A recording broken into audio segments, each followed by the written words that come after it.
한국 대륙에 앞장섰던 아베 내각의 지지율이 폭락하고 있습니다. 지난해 7월 한국의 수출 규제를 할 때만 해도 아베는 이러한 상황이 오리라고는 상상도 하지 못했을 겁니다. 그런데 일명 아베 내각의 콘크리트 지지율이라 불리는 40%마저 깨져버린 것이죠.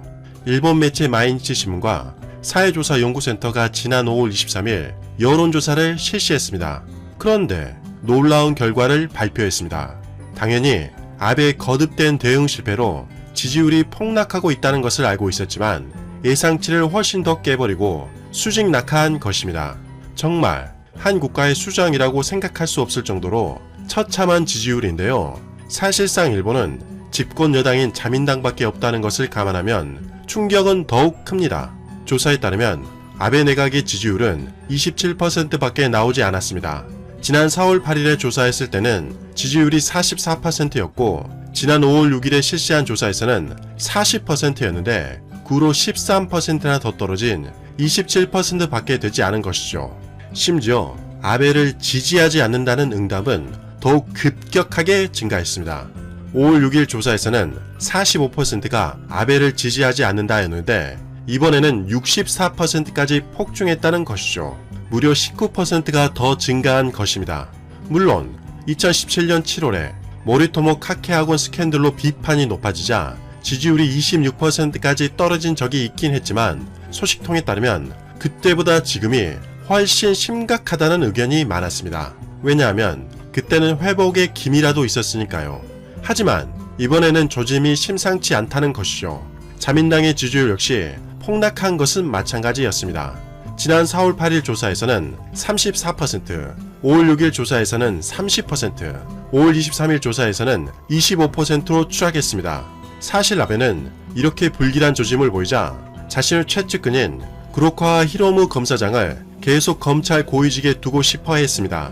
구로카와는 올해 2월에 63세로 정년을 맞이해 퇴임할 예정이었지만 아베는 지난 1월 말에 전례 없이 구로카와의 반년간의 정년 연장을 결정했습니다. 하지만 그걸로 부족하다고 여겼던 아베가 이번에는 법을 개정해서라도 검찰 간부의 정년을 내각에서 연장을 결정할 수 있는 법안을 추진했었습니다. 아베의 입맛에 맞는 검찰 간부만 남겨두겠다는 의도가 담겨있는 것이죠. 소식통에 따르면 아베가 이렇게 무리수를 던진 이유가 구로카와 검사장을 총장으로 임명하기 위해서 이런 결정을 한 것이라는 분석이 지배적이었습니다. 그런데 이번에 구로카와가 내기마작을 했던 것이 들통나면서 모든 것이 수포로 돌아갔습니다. 일본 매체 주간 문춘에 따르면 도쿄 고등검찰청의 검사장에 구로카와가 산케이 신문 사회부 기자와 아사히 신문 전 검찰 출입 기자들과 내기마작을 했던 것이 주간 문춘의 취재로 밝혀졌습니다. 사건이 발생한 것은 지난 5월 1일. 그때는 일본이 비상 사태를 선언해 불필요한 외출 자제를 요청한 때입니다. 아베 총리도 사람과의 접촉을 80% 감소시키겠다고 강력하게 요구한 때에 아베 최측근으로 분류되는 구로카와 씨가 내기마작을 한 것이죠. 일본인들의 외출 자제로 인해서 일본 경제가 휘청거리며 일본 국민들이 아우성일 때 아베 측근들은 전혀 딴 세상에 살았던 것입니다. 마작을 끝낸 구로카와 씨는 산케이 신문이 준비한 전세 차량을 타고 귀가했습니다. 하지만 그것이 끝이 아니었습니다. 또 지난 5월 13일에도 마찬가지로 구로카와 씨는 심야까지 마작을 한 것이 들통난 것이죠.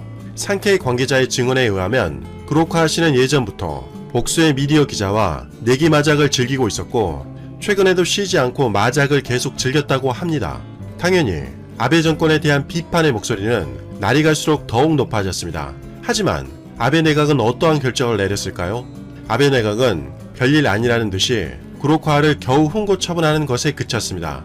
이에 대해 일본인들에 대한 여론조사를 확인해보면 충격을 금할 길이 없을 정도로 아베 내각에 대해 질타하기 시작했습니다. 일본의 한 사이트에서 구로카와 씨에 대해 가벼운 훈고 처분이 적당했는지에 대해서 여론조사를 실시했습니다.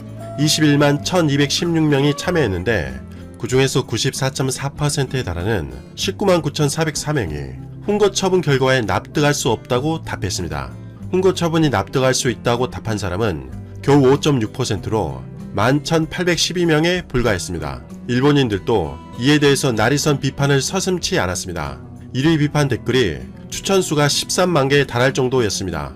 기사에 달린 댓글을 확인해보면 훈고 처분이라니 말이 되지 않는다. 구로카와에게 퇴직금을 절대 줘서는 안 된다. 구로카와 씨의 사표를 받은 채 징계 해고를 하지 않으면 일본인들의 검찰에 대한 신뢰는 붕괴된다는 것을 모르는가. 일행이라도 남의 돈을 훔치면 절도인데 구로카와 씨가 한 것은 도박이 아니라면서 훈고 처분으로 끝내는 가치관을 도저히 이해할 수 없다. 일본인으로서 이런 사건이 발생했는데도 아베 내각을 27%나 지지하는 것에 놀랍다. 이런 지지층이 있으니 아베 정권은 앞으로도 파렴치한 운영을 거듭할 것이다. 라는 등의 격앙되어 있는 비판 댓글이 압도적으로 많았습니다. 아니, 일본인들 스스로 아베를 역사상 최장수 총리로 만들었으면서 이제야 비판하고 있다니 어이가 없을 정도인데요. 이런 아베 정권이 C19 대처를 잘하고 있을까요? 전혀 그렇지 않다고 합니다. 일본은 현재 통계조차도 제대로 집계하지 못하고 있다는 자조 섞인 기사가 나왔습니다. 일본의 비참한 현실을 꼬집은 것이죠. 지난 5월 14일 아사히 신문에 따르면 C19 양성률 계산이 일본의 지역마다 제각각이라고 보도했습니다. 이에 대해서 일본의 전문가들은 정확해야 한다고 지적했습니다. 너무나도 당연한 것을 일본은 지금까지 하지 못하고 있었던 것이죠. 기사에 따르면 정말 경악스럽게도 일본에서는 C19 양성률을 집계하는 통일된 계산법 자체가 존재하지 않는다고 밝혔습니다. 그러면 일본은 어떻게 지금까지 통계를 내고 발표한 것일까요? 그리고 무슨 자신감으로 일부 지역의 비상사태 선언을 해제한 것일까요? 소식통에 따르면 C19 양성률은 감염 상황을 파악하는데 매우 중요한 지표가 된다고 합니다. 그런데 일본은 지금까지 양성률조차도 잘못된 집계를 하고 있었던 것이죠. 기사를 확인해보면 PCR 검사를 받는 사람 중에서 지역에 따라 민간에 의한 검사 건수를 포함하지 않거나 같은 사람이 여러 번 검사했을 때마다 취급이 다르다고 합니다. 일본은 C19 테스트 제도 곳곳에 허점이 있는 것이죠. 이러니 일본 내에서 어느 누구도 제대로 된 통계를 모르고 있다는 말이 뻔히 아닌 것입니다. 지역별로 확인해보면 도쿄는 당초 정부가 실시하는 검사만 집계했고 민간병원 등에 의한 검사는 파악하지 않았습니다. 하지만 비판 여론이 계속되자 지난 5월 8일부터 처음으로 민간 집계도 포함시킨 것이죠. 가나가와와 효고 등에서는 현재도 민간병원 검사는 집계하지 않은 것으로 나타났습니다. 오사카와 교토는 민간 검사를 포함하고 있으나 홋카이도는 여전히 민간 검사는 포함하지 않고 있다고 합니다. 지역마다 제각각이니 일본의 후생 노동성마저도 일본 내에서 정확한 양성률을 파악하지 못하고 있다고 기사에서는 비판하고 있습니다. 이런 일본이 PCR 검사라도 제대로 하고 있을까요? 일본의 뉴스를 확인해보면 전혀 그렇지가 않습니다. 한국 정부는 단 한 명의 의심 환자가 발생해도 뛰어난 IT 기술을 동원해 테스트를 실시하고 있습니다. 단 한 명의 환자가 확산의 매개체가 될 수 있기 때문이죠. 그러기에 한국인들은 한국 정부를 신뢰하는 것이고 미국을 포함한 세계 각국이 한국에 대해서 극찬을 이어가는 것입니다. 그러나 지난 5월 24일 서일본 신문에 따르면 39도에 달하는 열이 나고 있어도 일본 당국은 PCR 검사를 해주지 않았다는 기사가 보도되었습니다. 기사에 따르면 일본도 현재 한국의 드라이브 스루 방식을 도입해서 검사의 속도를 높이긴 했지만 여전히 부족하다는 것이죠. 아베는 일본 정부가 하루 목표인 2만 건을 달성했다고 언급했지만 현장에서는 여전히 실제 검사 수가 한참 모자란다고 합니다. 말로만 검사 수를 달성한 것입니다.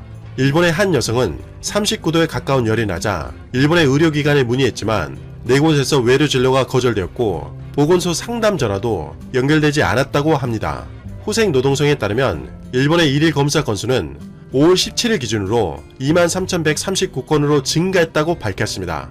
그러나 기사에 따르면 일본의 실제 검사 수는 일일 5,000건에서 8,000건 정도밖에 되지 않을 것이라고 추정하고 있습니다.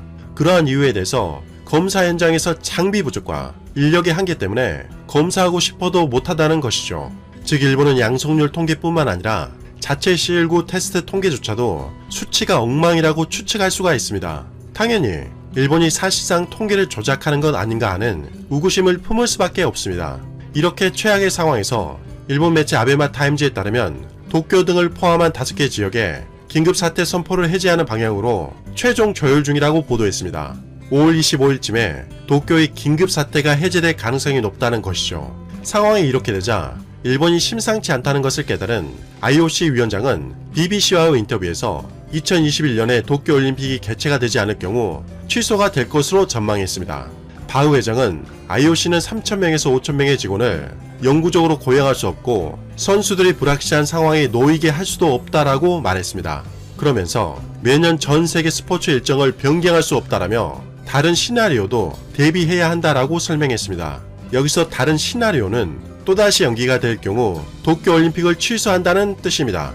일본 입장에서는 억장이 무너지는 소리죠. 천문학적인 금액을 투자해 도쿄올림픽을 통해 부흥을 이루려고 했던 일본은 도리어 도쿄올림픽을 개최하지도 못하고 반납하게 되는 최악의 상황을 맞이하게 된 것입니다. 일본은 돈은 돈대로 쓰고 신뢰도는 폭락하게 되는 설상가상의 상황이죠. 각종 외신과 자료들을 확인해보면 도쿄올림픽이 취소될 가능성이 매우 높다고 점쳐지고 있습니다. 짐 로저스 회장의 일본이 쇠퇴할 것이다 라는 예언이 예상보다 훨씬 빠르게 다가오고 있는 것 같습니다. 이상 가치왕 채널이었습니다. 지금까지 시청해주셔서 진심으로 고맙습니다.